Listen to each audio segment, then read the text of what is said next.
लगायत आजको शुभ बिहानीसँगै हाम्रो काकाद्वारा एउटा राम्रो गीतसँगै हाम्रो आजको दिनको सुरुवात हुनेछ।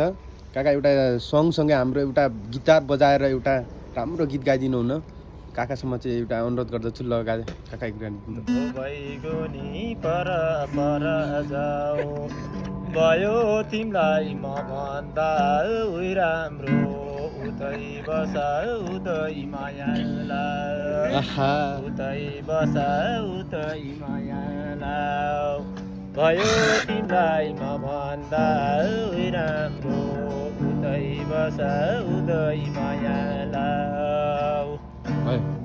अनि कति भयो नि काका यो सिकेको यो गिटार तपाईँले? यो भर्खर 2 हप्ता अति भयो बाबु।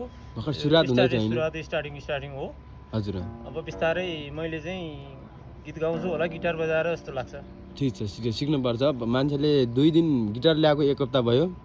2 हप्ता अब के भन्छन् 2 दिन सिकेर यति बजाउनु धेरै ठुलो कुरा हो होइन? प्रगति गर्दै जानुहोस्।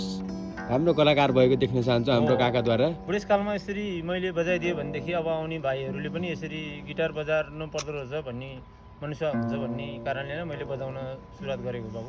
ल एकदम धन्यवाद भन्दै हामी पनि बिदा हुन चाहन्छौँ गाइजहरू। बिहानको सुरुवातसँगै एउटा काकाको राम्रो मिठो गीतद्वारा अन्त्य भयो। धेरै धेरै धन्यवाद कलुवा सर।